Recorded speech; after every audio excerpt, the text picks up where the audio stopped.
Hi everyone and welcome to the Wild Center. So today I am doing a little afternoon pop-up here to showcase what I think is one of the coolest animals we have here in New York, and that is this guy right behind me, the eastern coyote. And the eastern coyote is an animal that I've heard a lot of different stories about, a lot of different things that people believe and have heard about them. But what's really cool and I think is one of the most unique things is how special they are compared to western coyotes. They're very, very different, even though they're the exact same species that we have. And what's really cool is that if you look at the history of New York, they're actually one of the most recent introductions that we have here, and they totally introduced themselves. So we hear a lot about animals in the wild with being introduced to different places, maybe becoming invasive. There's a lot about invasive species right now, but this is one that actually came here all on its own. And really, when I say recent, I mean they just came around the 1920s. So they really just started popping up around New York then. And the reason is there was someone that was fulfilling their role before them, and that was the wolf.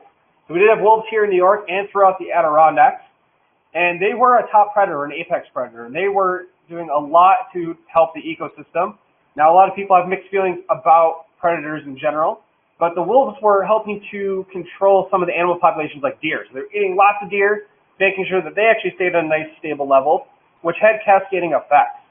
But as people began to come in contact more with wolves here in New York, the conflict started going up, and there was a lot of work being done to try to eradicate wolves. And unfortunately, it was actually really successful.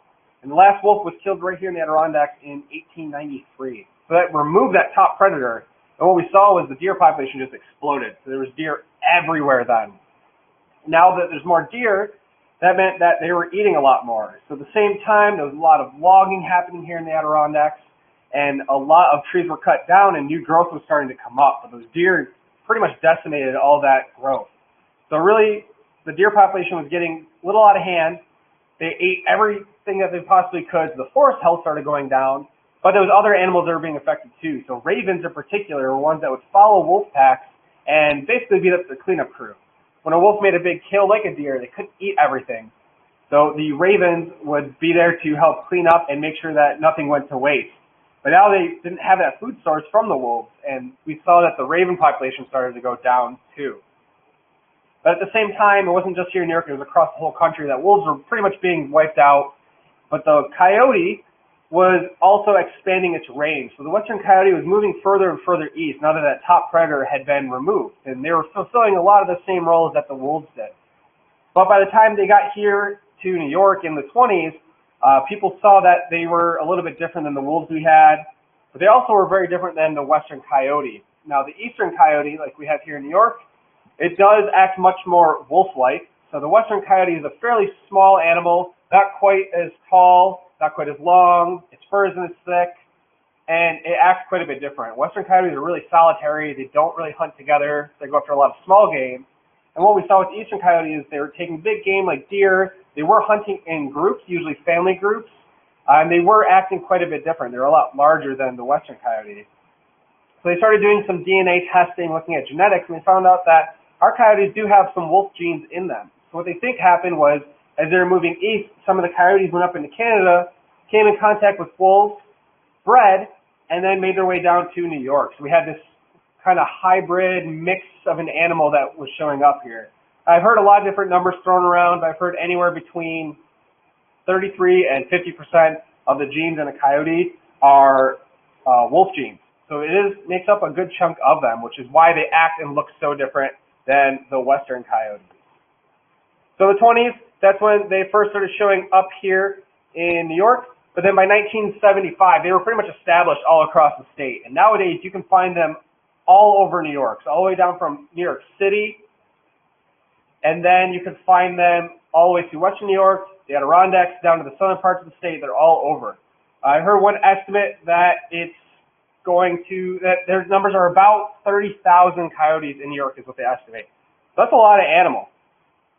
Now, while the coyotes were coming back and they started fulfilling that role, and not just affected the coyotes, did affect the deer. So they were taking deer and were dropping their numbers.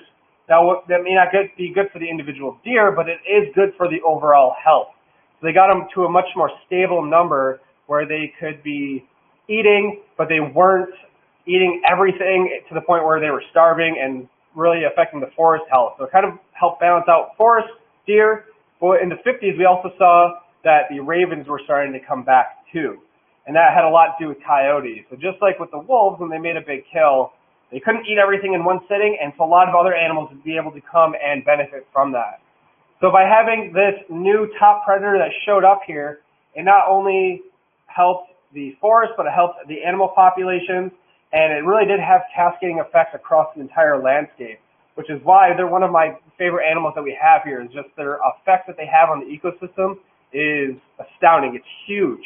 And even though they just showed up in, about 100 years ago, they really have changed the whole landscape of New York here, which is amazing. So hopefully you can have the opportunity to see the secretive coyote that we have here. If you do get the chance, it's really, really amazing. And I hope that you get the opportunity to do it one day, because they are a very cool animal to see. And right now is actually a really good time to see coyotes because they are active a lot during this time of year, during the spring. So this is when they're breeding and having young, so that's a good time to see them out and about, and they really are just an amazing, amazing animal. So thank you for popping in and listening to me today. Hopefully you learned something new, and make sure to keep checking back on our Facebook page that we're going to be doing these throughout the week, so we'll be popping in and out to do these little surprise programs, so you never know what you're going to come across from the Wild Center.